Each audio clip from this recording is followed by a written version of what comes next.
नमस्कार किसान भाइयों। मेरा नाम डॉक्टर देवी प्रसाद शुक्ला है। मैं कृषि विशेषज्ञ के पद पर कार्यरत हूँ। जैसा कि इस चैनल पे मैं कृषि से संबंधित बहुत सारे वीडियो बनाता रहता हूँ। उसी कड़ी में मैं आज बहुत सारे किसान किसान का प्रश्न था कि जो हमारा धान है उसमें फाल सिस्टमेट जिसे हल्दी रोग कहते हैं उसका प्रकोप बहुत ज़्यादा होता है। उससे क्या होता है कि उनकी जो फसल है नुकसान हो जाता है और उसका जो धान निकलता है उसकी मार्केट वैल्यू उनको नहीं मिल पाती है।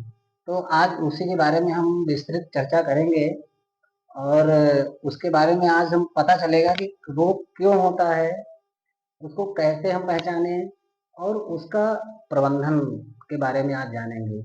ना कि बहुत सारे आप देखते होंगे यूट्यूब चैनल पे तो आपको बताते हैं कि इसकी रोकथाम हम कर लें।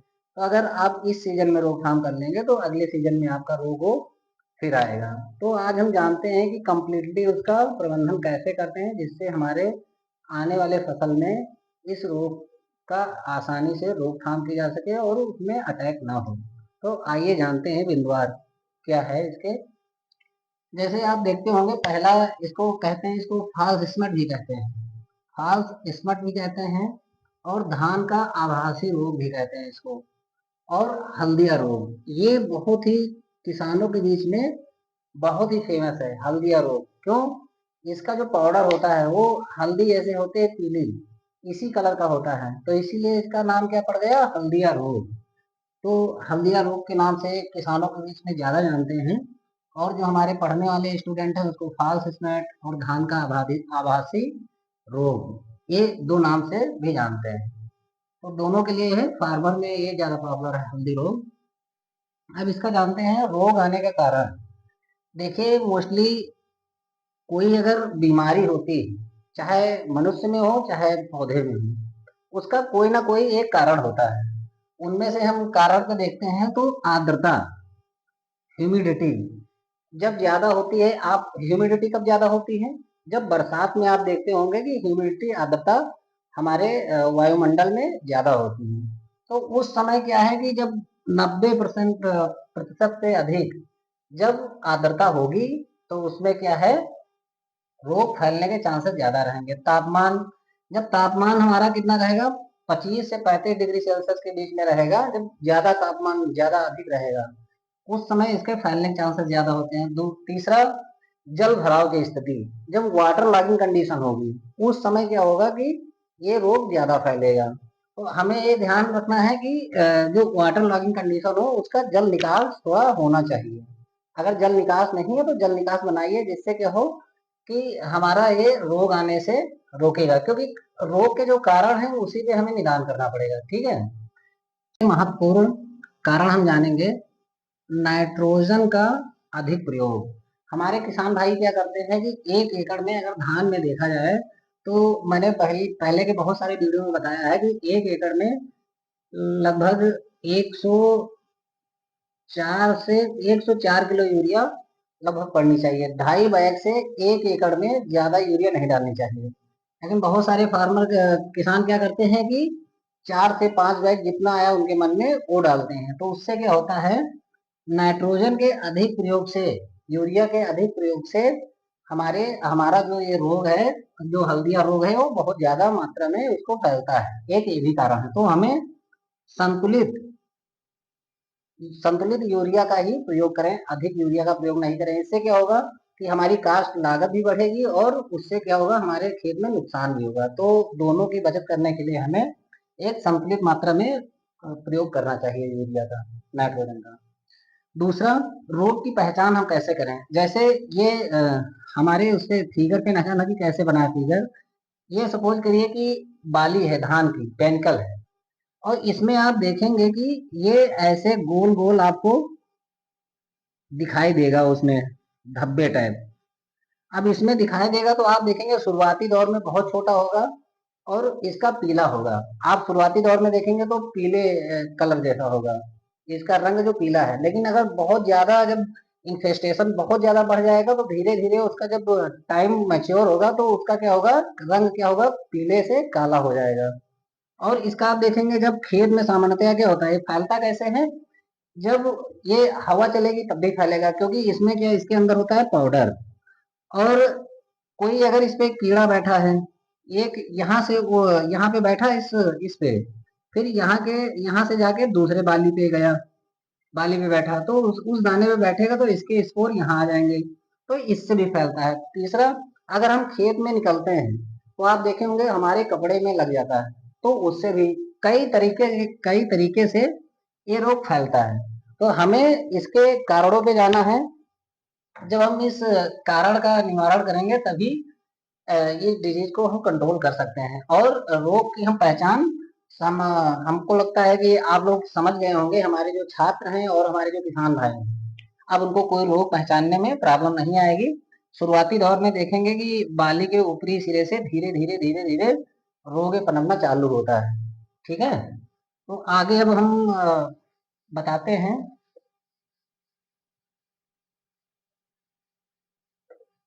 आगे हम बताते हैं रोग का प्रबंधन। अब ये बहुत ही इम्पोर्टेंट है। हम ये रोकथाम काट दिए यहाँ पे, हमको रोकथाम नहीं करना है। अगर रोकथाम करेंगे तो हर साल हमें रोकथाम करेंगे और हमारी जो लागत है वो दिन प्रतिदिन बढ़ेगी। तो हमें किस पे काम करना है, रोग का प्रबंधन। और रोग के प्रबंधन में हमें सबसे पहले क्या करना है, गर्मियों में खेत की गहरी जुताई। अगर सपोज करिए कि 4 से 5 सेंटीमीटर ही हम जुताई करते हैं, तो सपोज करिए कि इसका जो ये फंगस है, इसके जो स्पोर हैं 10 से 15 सेंटीमीटर अगर नीचे हैं, तो आपका जो स्पोर है नीचे बैठा रहेगा। और जब उसकी फसल, जब उसका होस्ट आएगा, धान आएगा, तो क्या होगा, वो पनपना चालू हो जाएगा। तो हमें क्या करना है, गहरी जुताई करना है। गहरी जुताई करेंगे तो ये स्पोर ऊपर आएंगे। उससे क्या होगा कि आपका जो फसल जब आएगी उस समय हमारा ये रोग क्या होगा, नहीं उसमें लगेगा। दूसरा क्या है, रोग प्रतिरोधी प्रजातियों का चयन। आप देखते होंगे कि कंपनियां दिन प्रतिदिन अच्छी अच्छी वैरायटी, जो अच्छा उसमें उपज हो और यील्ड अच्छा आए और रोग प्रतिरोधी, इसी के नहीं, फॉल्स हस्बेंड नहीं, कीट के प्रतिरक्षण और जो तमाम रोग हैं उसके प्रतिरक्षण प्रतिरोधी वैरायटियां लेके आ रही हैं। तो उसका हमेशा चयन करना चाहिए, जिससे क्या हो कि उसमें रोग नहीं फैलते हैं। जब अगर हम स्पेसिफिक वैरायटी का चयन करेंगे, प्रजाति का चयन करेंगे, तो उसमें रोग नहीं फैलेगा। तीसरा, रोग से प्रभावित क्षेत्रों की, जैसे सपोज करिए कि रोग यहाँ इस फील्ड में प्लाट में लगा हुआ है, तो उसमें क्या है कि जो डेब्रिस होता है उसका, चाहे पुआल हो धान का, या फिर उसमें धान की बालियां हो या घास हो, उसको हमें साफ सफाई पे ध्यान देना है। एक इसको उठा करके डेब्रिस उसका एक गड्ढे में ले जा करके जला देना है, क्योंकि अगर यहाँ पे रहेगा तो उसके स्पोर उसके नीचे दबे रहेंगे और जीवित रहेंगे, जिसके बाद में जब हम नेक्स्ट फसल उगाएंगे तो उसमें आ जाते हैं। तो साफ सफाई पे भी ध्यान रखना है। अगला पॉइंट क्या है, फसल चक्र। बहुत लोग क्या करते हैं कि धान उगाएंगे, धान उगाने के बाद गेहूं, और गेहूं अगर गेहूं नहीं उगाएंगे, उगाएंगे तो इसमें क्या उगा लेंगे, सरसों। लेकिन सामान्यतः अगर देखा जाए तो अगर हर बार गेहूं धान लेते हैं तो धान की जगह पे हमें कोई दलहनी फसल ले लेनी चाहिए। एक सीजन में आप दलहनी फसल इसमें ले लो, और नेक्स्ट सीजन में या दूसरे साल आप दलहनी फसल रबी वाली ले लो। तो इससे क्या होगा कि जब फसल चक्र अपनाएंगे तो उसका जो फसल का जो रोग होता है, डिजीज होता है, उसका भी साइकिल होता है। तो अगले साइकिल में जब प्रवेश करेगा तो आपको धान इसका होस्ट नहीं पाएगा, दलहनी फसल पाएगा। तो इससे आपका रोग नहीं फैलेगा। ठीक है, तो ये हमें फसल चक्र भी अपनाना है।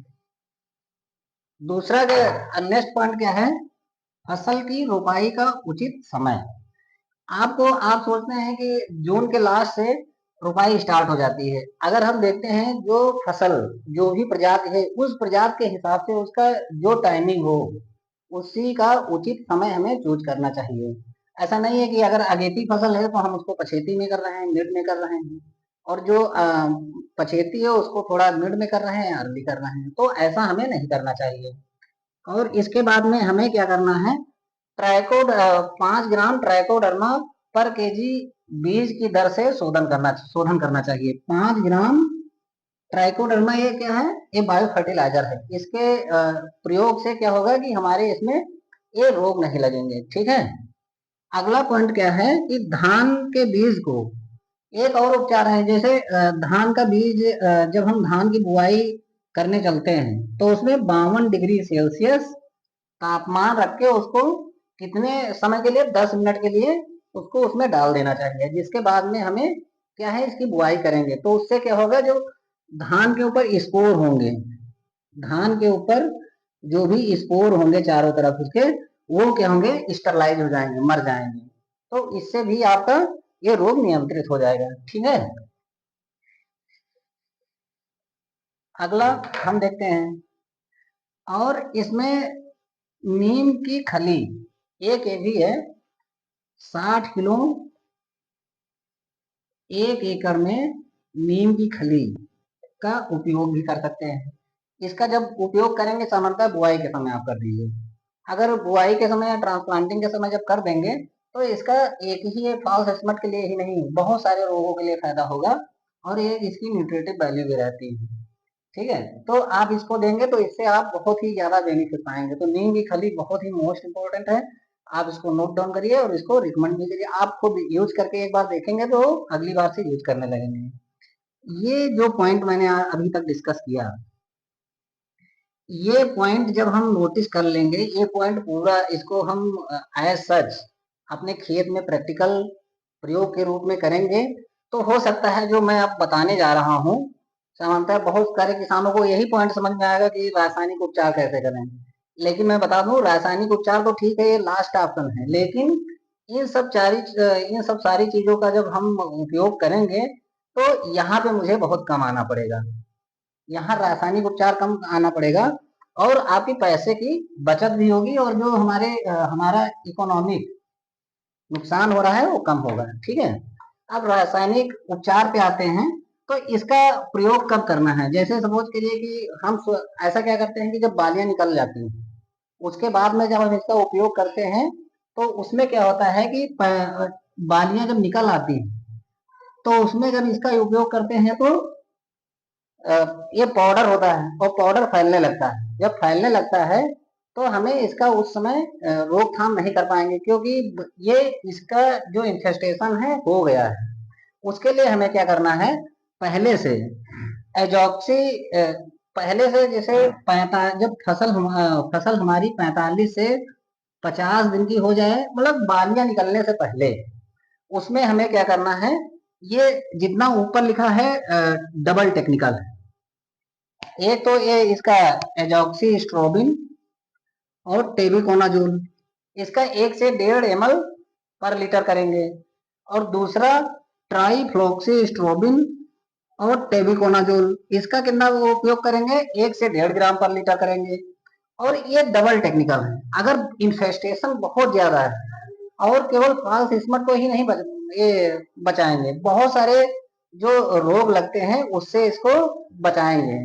ठीक है। अगर ये सिंगल टेक्निकल है, जैसे प्रोपिकोनाजोल, टेबिकोनाजोल, अगर प्रोपिकोनाजोल का हम यूज कर रहे हैं बहुत कम, अगर इन्फेस्टेशन है तो 1 ml पर लीटर के हिसाब से वो कर देंगे। अगर टेबिकोनाजोल का यूज कर रहे हैं तब भी 1 ml पर लीटर के हिसाब से कर देंगे।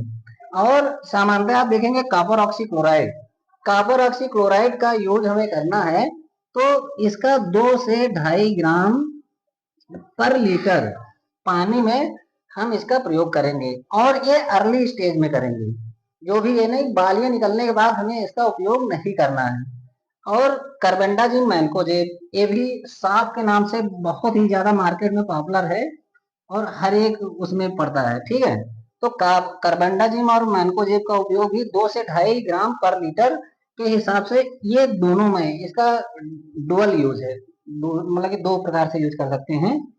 एक तो सीड ट्रीटमेंट में भी इसका यूज कर सकते हैं, दो 2 ग्राम पर केजी सीड के हिसाब से हम यूज कर सकते हैं। दूसरा हम कैसे यूज कर सकते हैं, जब हमको यूज करना है तो स्प्रे के रूप में भी यूज कर सकते हैं। कितना, 2 से 2.5 ग्राम पर लीटर से, तो 2 से 2.5 ग्राम पर लीटर वाटर, इसका यूज कर सकते हैं। तो संभवतः आप लोगों को ये सारी चीजें अपनाइए और जो मैंने ये बताया ऊपर, इसको पहले अडॉप्ट करिए, जिसके बाद में आप रासायनिक उपचार पे जाइए। संभवतः आप हम हमारे किसान भाइयों को और हमारे छात्रों को संभवतः ये पूरा लेक्चर समझ में आया होगा। और ऐसे ही लेक्चर सुनने के लिए आप हमारे चैनल को, इंडियन फार्मिंग डीपीएस को सब्सक्राइब करिए, लाइक करिए और शेयर करिए। और आपका कोई सुझाव हो तो आप कमेंट सेक्शन में जाकर दे सकते हैं। आप सभी का बहुत बहुत धन्यवाद।